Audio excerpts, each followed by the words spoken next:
Dan Gutierrez, movie guy, back with us today. In fact, we didn't have you last week because we were all turkeyed out. Yeah, were you guys not here? Because nobody called me. I was like, was there no show? Was I fired? Is that the way that the Morning Brew does this? One day they don't call you on Thanksgiving. I was ready to go that morning. Really? I was outside knocking on the door, nothing was that. No. Thanksgiving Day. I wanted to make you guys feel a little guilty for something. Okay, so this weekend, last weekend was one of the big movie weekends for the year. So this weekend, since it's kind of still riding off of last weekend, there are no movies coming out in theaters, just small things, a lot of limited releases. There might be chances that you could go see things like The Armstrong Lies, something you could see. But these are movies that they're limited releases, and they're something that you probably should check out. But since there's no major releases, I wanted to bring in a guest to kind of talk about something that I'm going to be doing next week with my radio show. Yeah.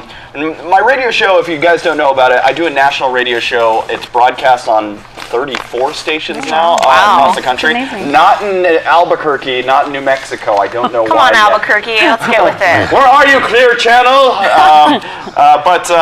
So we've been doing this for 8 years, 9 years. Yeah. Every year we try to do a holiday special. And we're not very good at the holiday specials, but we always attempt a holiday special. And this year we're trying to do one in front of a live audience, kind of like the Orson Welles days in the 1930s. Oh, cool. And the reason why I have Sonya here is because she is from Roadrunner Food Bank of New Mexico. And hunger is something that is endear to me, and I want to help out as much as possible. And I think the Roadrunner Food Bank of New Mexico is a great cause that I think I could back up with my radio show. And I know we're not going to be making a lot of money for Roadrunner Food Bank, but we're going to try. Yeah. That is the goal. It's a thought that counts. Yes.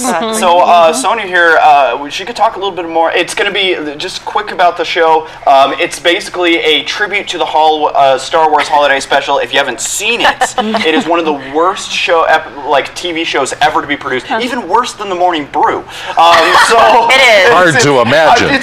I gotta say that, but no, it's one of the world's worst TV shows that came out in the height of Star Wars. It was so bad that even George Lucas has gone back and be like, I kind of wish that never happened, and I kind of wish it was a learning experience. But the whole radio show that I'm doing we're not broadcasting anything from Star Wars Holiday Special. We're doing a lot of parodies, and we're cracking a lot of jokes and doing a lot of scenes about the Star Wars Holiday Special. So if you've seen it, you might get some jokes, but yet there's a lot of pop culture references that will be throughout. It's going to be December 12th, that's next Thursday, at the Albuquerque Press Club, and it's a very private event for radio show friends and family members. But if you want to go, we are inviting people. So just email invite@directorscutradio.com. I'll remind you, and then you can come by, and there's a $10 recommended donation that will all benefit the Roadrunner Food Bank. And or you can bring food too, right? Yeah, we have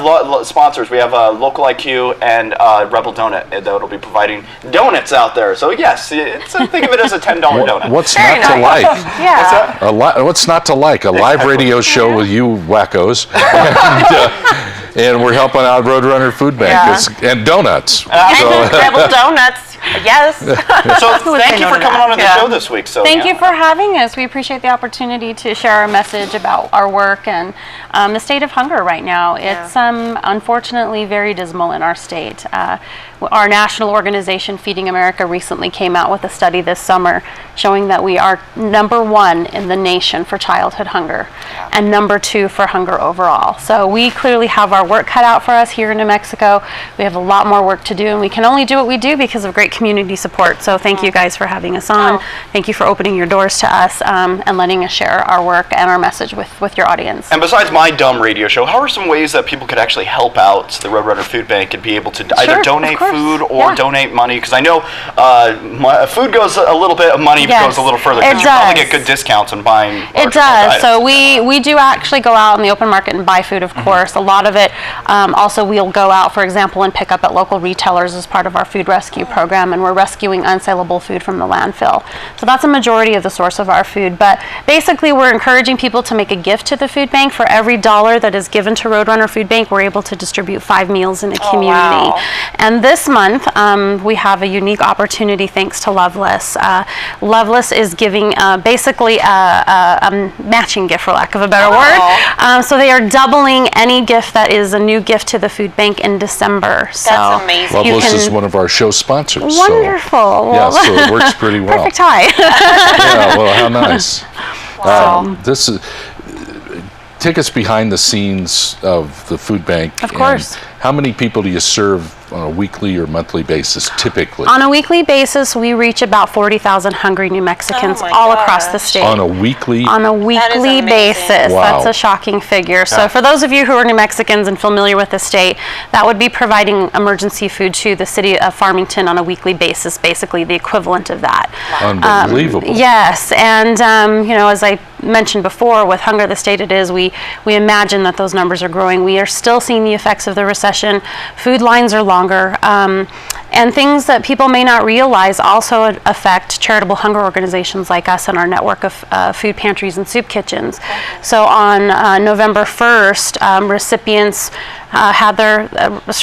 of SNAP, which are food stamp, had their benefits cut by about $34, $35. And already we're seeing the effects of that. So people who were turning to us anyway are coming to our network more often for help. Wow. So, and especially this time of year, I'm sure it's just crazy, right? It is, but even when it's not this time of year. I was at one of our distribution sites actually down in the South Valley about 3 weeks ago. A wonderful parish who has a food pantry that we partner with and a mobile food pantry. They were expecting to serve over 250 households just in a 2-hour period that day. God. People started waiting in line for that distribution at 4 o'clock in the morning.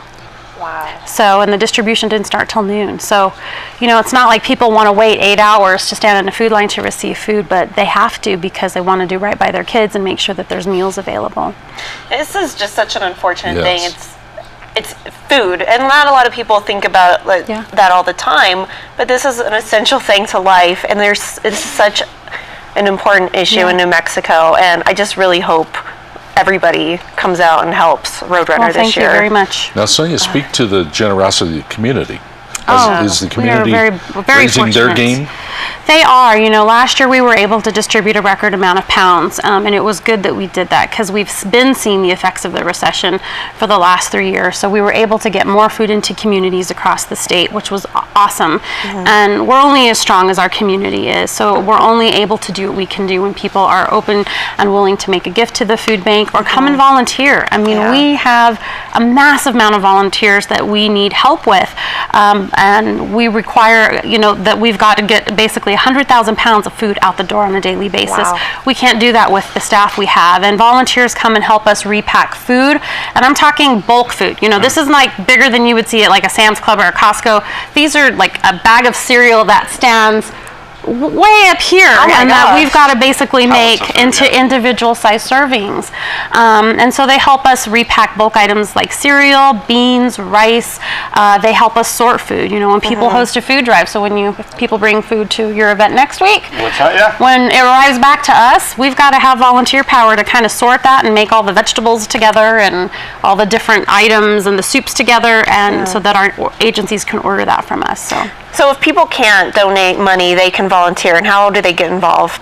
You can register right on our website by visiting rrfb.org/volunteer, or you can call Paula. She mans our volunteer line basically. Her number is 349-8825, and for as little as for 2 hours you can get a massive amount of work done. But this time of year we tend to see a lot more volunteers, but it's the summer months when we also need the help. So think about us then too. Okay. Dan, I'm glad you selected these for I apparently can't be quiet. for your crazy little radio show. That's great. Hunger is something that I'm inflicted with every day by just being hungry. But yet, just imagine being hungry and not having the source to go out and get food. And I know it's kind of a joke for me to say, yeah, I'm hungry right now, but no, there are people that are beyond this. They can't do anything They about can't it. do anything about it. I could just go get a cheeseburger, but yet in the worlds that we live in, there are people that just can't go out and get that cheeseburger. So if there's anything that I could do to help out, even in the Beautiful. small, minuscule way, bringing the message out there is probably the best I can do, because this is what I do. I do radio, television, print, but from there, I just want people to understand that our fellow neighbors are leading to eat. And like I said earlier, you can donate a can of corn to a Roadrunner Food Bank or a food pantry, but yet the dollars, they are able to get stuff in bulk for less than you going to the Costco, buying 8 cans, putting them in the bag so that whoever could take it. I'd rather say, grab that $3 you spent, hand it to the Roadrunner Food Bank, they'll get 3 times really as much. stretch it. So there you go.